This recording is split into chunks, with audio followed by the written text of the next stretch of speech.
Mr. Mitchell, this conversation is totally confusing me because I thought that your argument depended on what the trigger, that the function of the trigger was what the trigger does mechanically inside the weapon.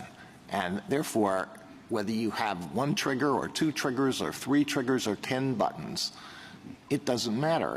What matters is what the trigger or the triggers do inside the gun. An M6, back in the day when it was possible to fire the standard military issue rifles, M16 from the 1970s on automatic, my understanding is that the military doesn't even, you can't even do that anymore. All you can fire at most is a burst of 3 shots. But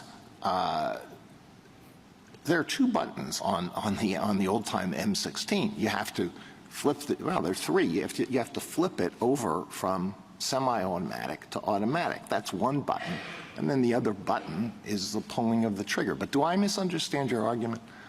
No, you're not misunderstanding it at all. The function of the trigger is what the trigger does to cause the weapon to fire. That's what function of the trigger means.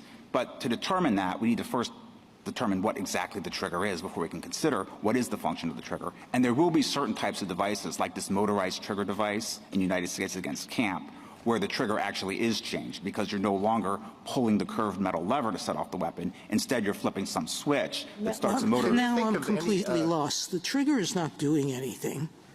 It's the person doing something. And it's the person choosing on an M16 whether they're going to keep the switch on semi-automatic or put the switch on automatic and turn the M16 into a machine gun. And on a machine gun, it's not the trigger that does this, it's the pressure that the shooter is using to hold the trigger down that permits it to keep going. That's what causes the trigger to function. Well, but the pause, that's what the government is saying, which is you're not looking at what the trigger is doing, you're looking at what the shooter is doing, and is he using a force, keeping the gun down, keeping the trigger down, or holding the bump stock and letting it shoot back and forth in an automatic recoil. Those are not things that changes the automatic nature of the firing. It still has nothing to do with what the shooter does. The question is, what does the trigger do when it functions?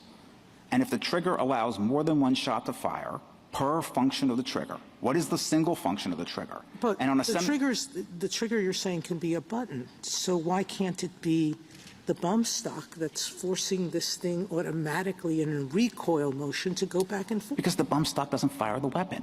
The bump stock is just a case in which the weapon slides back and forth. That doesn't do anything to fire the weapon.